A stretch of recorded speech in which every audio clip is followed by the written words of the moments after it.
বাংলাদেশে এই মুহূর্তে সবথেকে আলোচিত প্রশ্ন, বাংলাদেশে কি আদৌ নির্বাচন হবে?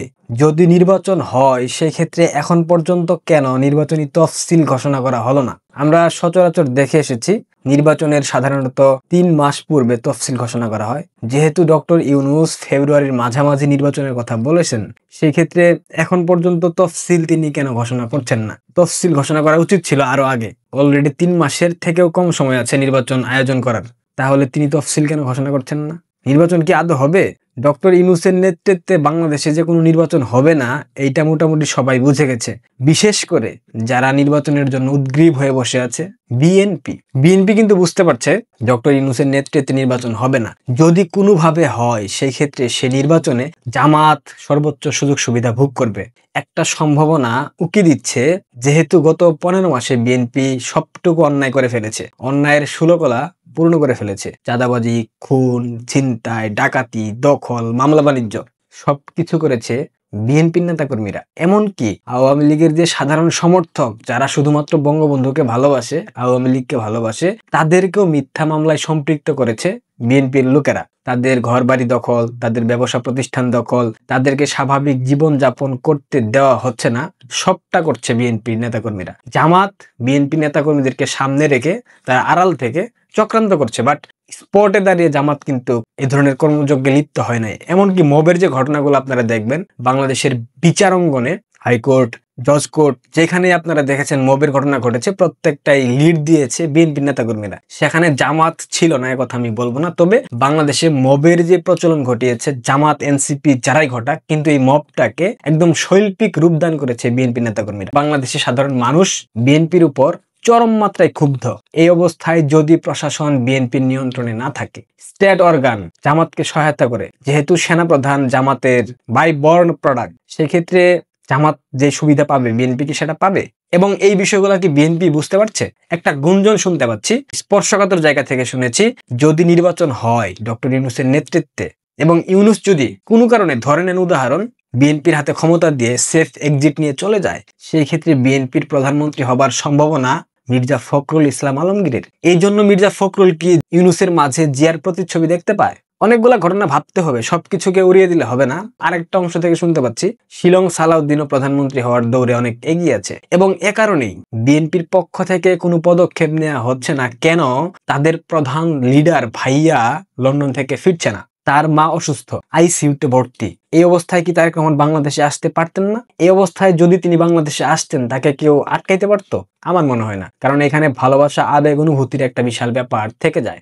বাংলাদেশের মানুষের মন যত কঠিন হোক না কেন, তারা মানুষের অসুস্থতা, পড়শির অসুস্থতা কিংবা নিকটাত্মীয় অসুস্থতা দেখলে তারা নিশ্চয়ই শত্রু হলেও সামনে এগিয়ে যায়। যেমনটা আরাফাত রহমান কোকো মারা যাওয়ার পর প্রধানমন্ত্রী শেখ হাসিনা খালেদা জিয়ার সাথে সাক্ষাৎ করতে গিয়েছিলেন, কিন্তু খালেদা জিয়া বাসার দরজা পর্যন্ত খুলেন নাই। এটা হচ্ছে বিএনপির সংস্কৃতি। এখন এই মুহূর্তে যদি তারেক রহমান বাংলাদেশে আসে, তাকে কি কেউ আটকাতে পারবে? আমার মনে হয় না। কিন্তু তারেক রহমান সেই রিস্ক নিতে চাচ্ছেন না, কারণ ইউনূস তাকে গ্রিন সিগন্যাল দেয় নাই। পাশাপাশি বাংলাদেশ সেনাবাহিনীর একটা বিশাল ব্যাপার এখানে থেকে যায়। যদি তারেক রহমানের অনুপস্থিতিতে বাংলাদেশে নির্বাচন হয়, সেই নির্বাচনে যদি বিএনপি জয়লাভ করে, সেক্ষেত্রে প্রধানমন্ত্রী যদি ফখরুল ইসলাম আলমগীর হয়, তখন দেখবেন ইউনূসের তত্ত্বাবধানে অনেক মন্ত্রী হবে, এমনকি জোট হবে এনসিপির সাথে বিএনপির। সেই ক্ষেত্রে এনসিপির সেই কিংস পার্টির বাচ্চা শিশুরা কয়েকটা আসন পাবে।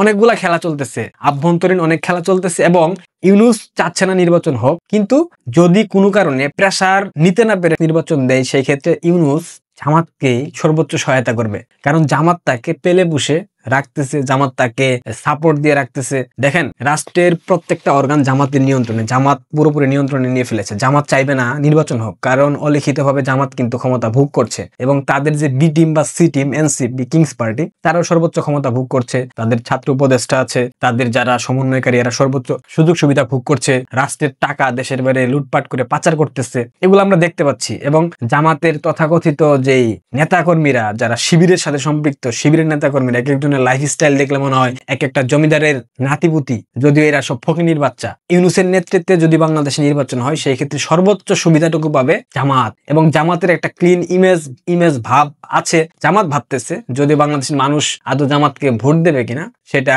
নিশ্চিত না। যদি ভোট নাও দেয়, সেই রাতের আধারে নির্বাচনের পুনরাবৃত্তি ঘটবে, এবং সেই নির্বাচনে রাষ্ট্রের স্টেট অর্গান জামাতকে সহায়তা করবে। জামাতি পুলিশ, জামাতি সেনাবাহিনী যেহেতু ওয়াকার জামাতের আমিরে জামাতের খুব কাছের মানুষ, প্রাণের মানুষ, প্রিয় মানুষ। ওয়াকার সঙ্গত কারণে চাইবে জামাত ক্ষমতায় আসুক। এখন বিএনপি কি করবে? বিএনপি কি এটাই ভাবছে যে ইউনূস নির্বাচন করে ক্ষমতা দিয়ে চলে যাবে?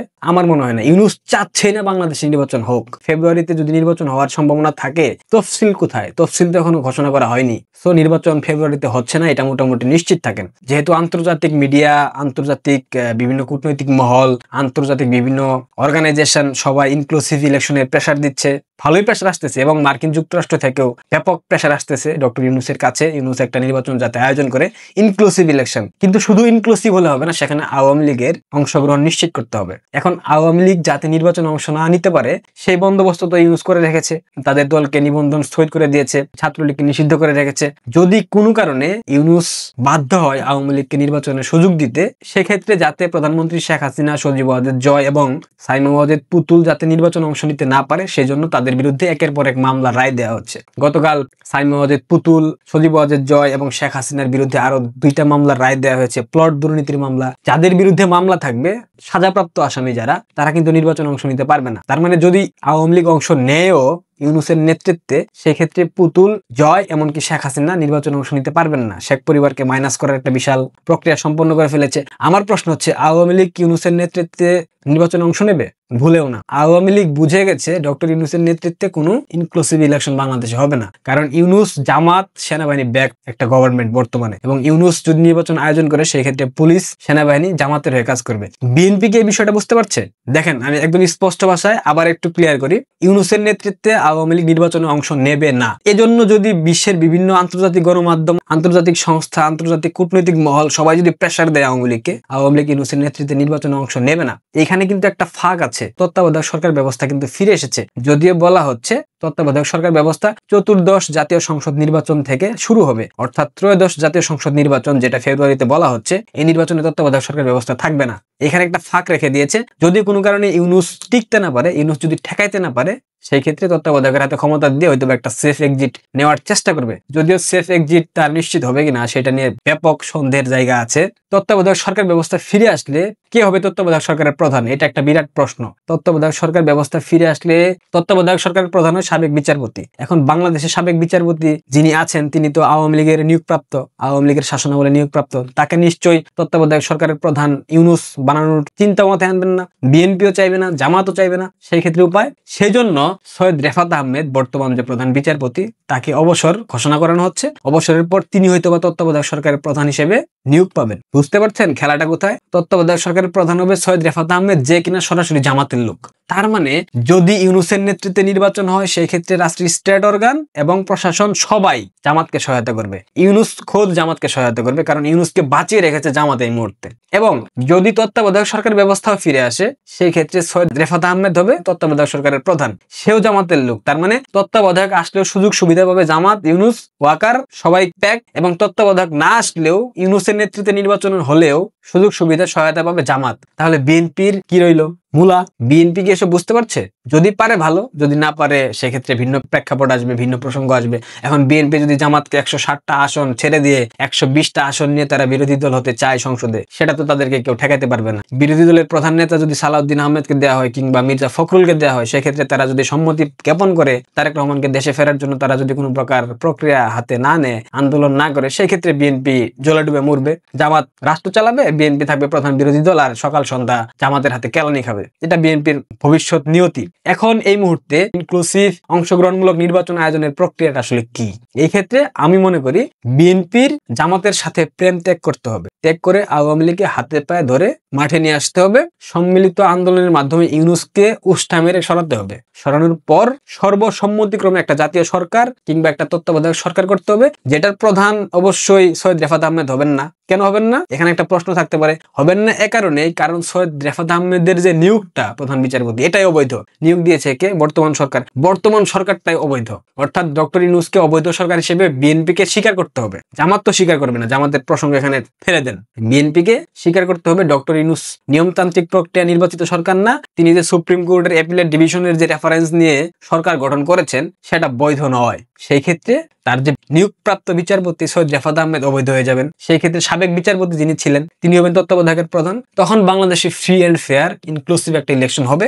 এছাড়া আর কোনো পথ আপাতত খোলা আছে বলে আমার মস্তিষ্কে কাজ করছে না। আপনাদের মতামতগুলো অবশ্যই জানাবেন। বিএনপির জন্য আরো একটা বার্তা, ইউনূস কিংবা তত্ত্বাবধায়ক আপনারা স্টেট অর্গান থেকে কোনো সুযোগ পাবেন না। প্রশাসন আপনাদের পক্ষে কখনোই কথা বলবে না। প্রশাসন কোনোদিনও নিরপেক্ষ থাকবে না। যারা সামান্য ডলারের লোভে দেশ বিক্রি করে দেয়, দেশের স্বাধীনতা সার্বভৌমত্ব বিকিয়ে দেয়, তারা কোনোদিনও আপনাদের মতো দলকে সমর্থন করবে না। কারণ শুনেছি জামাতের পক্ষ থেকে সেনাবাহিনীর একদম জুনিয়র লেভেলের অফিসার থেকে শুরু করে সিনিয়র লেভেলের অফিসার পর্যন্ত একটা বিশাল অঙ্কের প্রণোদনা, অর্থ, টাকা, পয়সা দেওয়া হয়। সেই ক্ষেত্রে সেনাবাহিনী জামাতের কথার বাইরে গিয়ে বিএনপিকে সহায়তা করবে কিংবা ভোট ক্ষেত্রে বিএনপি গুন্ডামি করতে গেলে তারা ঠেকাবে না, এটা ভাবা ভুল। আর একটা ভবিষ্যৎবাণী করি, নির্বাচন যদি ইউনূসকে দিতেই হয়, ইউনূস যদি বাধ্য হয় নির্বাচন দিতে, সেই ক্ষেত্রে বিএনপির উপর একটা খড়গ নেমে আসবে। খড়গটা কি? যত অপকর্ম করেছে প্রত্যেকটা অপকর্মের দায় টেনে বিএনপি নেতাদেরকে লাল দালানের মধ্যে ভরা হবে এবং আওয়ামী লীগের দ্বিতীয় বা তৃতীয় সারির যারা নেতা আছে তাদেরকে বের করে দেওয়া হবে।